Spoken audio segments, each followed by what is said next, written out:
Number one అంటారు. అసలైన number one Gurukashi university.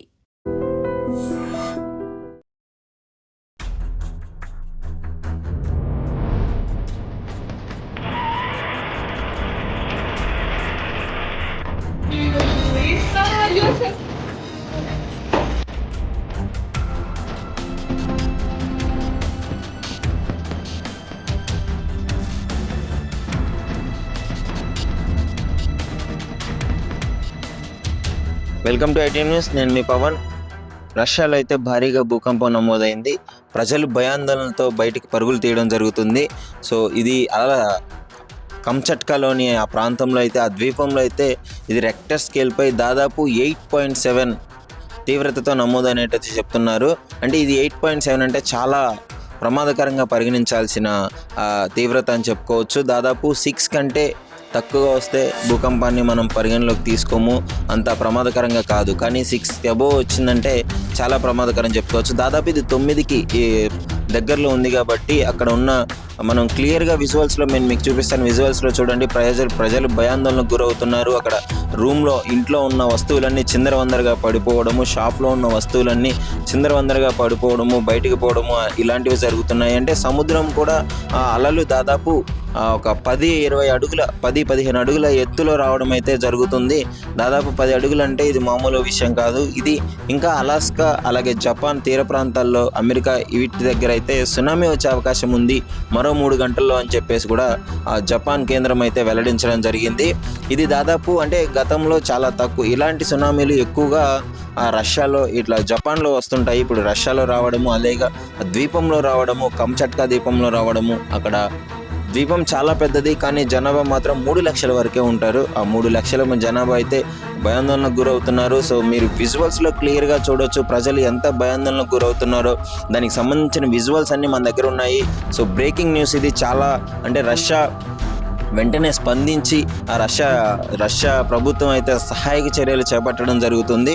So వాళ్ళకి ఆహారం కానీ, నిత్యావసర సరుకులు కానీ ఇవ్వడము, అక్కడే వాళ్ళకి అంటే ఈ భూకంపం వల్ల దాదాపు తాత్కాలికంగా కొన్ని బిల్డింగ్స్ విధ్వంసకరంగా ధ్వంసం అవ్వడము, అంటే మరీ ఎక్కువగా కూలిపోవడం కాలే కానీ చిన్న చిన్న గోడలు కూలిపోవడము, ఇంట్లో ఇవన్నీ జరగడం జరుగుతుంది. సో వెంటనే ఎంతైనా ప్రమాదకరం కాబట్టి వాళ్ళని అయితే బయటికి తీసుకురావడం జరిగింది. బయటికి తీసుకొచ్చి వాళ్ళకి అక్కడే ఒక సురక్షితమైన ప్రాంతంలో ఒక గుడారాలు వేసి వాళ్ళకైతే షెల్టర్ ఏర్పాటు చేయడం జరుగుతుంది. సో ఇవన్నీ రష్యా ప్రభుత్వం వెంటనే చాకచక్యంగా వ్యవహరించి వాళ్ళని ప్రాణాలు కాపాడుతుంది. వీలైనంత వరకు ఆ ప్రాణాలు కాపాడడం జరుగుతుంది. అంటే ఇంతవరకు ఏమి అంటే అధికారికంగా ఏం వెల్లడించలేదు. ఎందుకంటే దాదాపు ఇంకా పరిగణలోకి రాలేదు ఎంతమందికి ప్రాణ నష్టం జరిగింది, ఎంత ఆస్తి నష్టం జరిగింది అని చెప్పేసి అయితే ఇంతవరకు అధికారికంగా ఏం ప్రకటించలేదు. కానీ తీవ్రత చూస్తున్నట్లయితే భారీగానే ప్రాణ నష్టం జరిగే అవకాశం ఉంది అని చెప్పి క్లియర్గా అర్థమవుతుంది. ఎందుకంటే 8.7 అంటే దాదాపు ఇది చిన్న విషయం కాదు, చాలా భయపడాల్సిన విషయము. అక్కడ తీర ప్రాంతంలో కావచ్చు, జపాన్ తీర ప్రాంతంలో కావచ్చు, అలాస్కాలో కావచ్చు, వీటన్ని తూర్పు తీర ప్రాంతాల్లో అయితే సునామీ మరో 3 గంటల్లో సునామీ వచ్చే అవకాశం ఉంది అని చెప్తున్నారు. సో ఇది ప్రకృతి వైపరీత్యాలు గతంలో మనం కూడా చూసాము. కొద్ది కాలంగా వింత చేపలు బయటికి రావడము, సునామీలు బయటికి రావడము, వరదలు రావడము.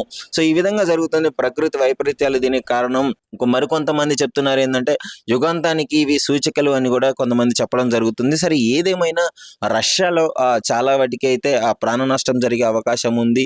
ముఖ్యంగా ఆస్తి నష్టం కూడా జరిగింది. అక్కడ ఉన్న బిల్డింగ్స్ అన్ని ధ్వంసం అవడం జరుగుతున్నాయి భారీ భూకంపం కారణంగా.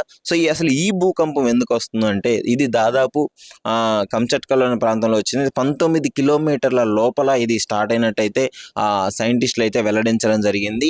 సో 19 కిలోమీటర్ల లోపల అంటే ఇదే భూకంపం ఒకవేళ సముద్ర తీర ప్రాంతంలో కానీ, సముద్రంలో కానీ వస్తే భారీగా సునామీ వచ్చే అవకాశం ఉంది. ఇది రాతి పలకలు, భూమిలో ఉన్న రాతి పలకలు ఒకదానికొకటి ఘర్షించుకోవడం వల్ల ఈ పర్వతాలు సునామీలు ఏర్పడే అవకాశం ఉంది అని చెప్పేసి మీ అందరికీ తెలిసిన విషయమే. సో ఇప్పుడు రష్యాలో కొంచెం బాధాకర బాధాకరమైన విషయం ఏంటంటే సహాయక చర్యలు అయితే చేపట్టారు. ఎంతవరకు ఎంత ప్రాణ నష్టం జరిగిందో అయితే వెల్లడించలేదు కానీ సో ఇప్పటివరకు అక్కడ ఉన్న ప్రజలందరినీ బయటికి తీసుకొచ్చి సురక్షిత ప్రాంతాలకి తరలించడం జరిగింది. అదేవిధంగా జపాన్ తీర ప్రాంతంలోని ప్రజలను కూడా సేఫ్టీ ప్రదేశాలకు అయితే ఎత్తైన ప్రదేశాలకు పంపించడం జరుగుతుంది. ఎందుకంటే సునామీ వచ్చే అవకాశాలు 90% ఉన్నాయని చెప్పేసి అయితే క్లియర్గా సైంటిస్టులు వెల్లడించడం జరుగుతుంది. ఇప్పటికే చాలా మందిని అయితే పంపించినట్టు తెలుస్తుంది. మరో 3 గంటల్లో సునామీ వచ్చే అవకాశం ఉంది కాబట్టి వీలైనంత త్వరగా ప్రజలని సురక్షిత ప్రాంతాలకు తరలించడము, వాళ్ళకి ఫుడ్ డొనేట్ చేయడం హెలికాప్టర్లో కావచ్చు, ఈ విధంగా ఫుడ్ పంపించడము రష్యా ప్రభుత్వం అయితే క్లియర్గా వాళ్ళని టేక్ ఓవర్ చేసుకుంది అనే చెప్పుకోవచ్చు. అసలు ముఖ్యంగా మీ ప్రాంతంలో ఎప్పుడైనా సునామీ వచ్చిందా? మీ ప్రాంతంలో ఎప్పుడైనా భూకంపం అనేది నమోదైందా? వస్తే ఎలా ఉంది, ఎలాంటి పరిస్థితులు ఉన్నాయో క్లియర్గా కామెంట్ రూపంలో తెలియజేయండి. సో రష్యాలోని ప్రజలు కూడా సురక్షిత ప్రాంతాలకు వెళ్తున్నట్టు తెలుస్తుంది. మరి చూడాలి అక్కడ పరిస్థితులు ఎలా ఉంటాయో. అధికారికంగా అప్డేట్ రాగానే మేము మీకు ఇవ్వగలుగుతాం.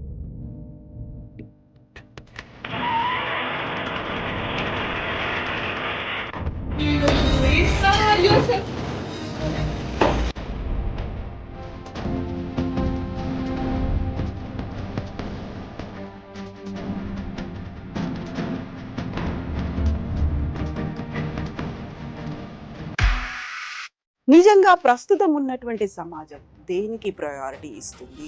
ఆర్థిక సంబంధాల చుట్టూ మాత్రమే తిరుగుతోంది. మళ్ళీ ఎన్నికలంగానే చాలా విరక్తి కలుగుతాం.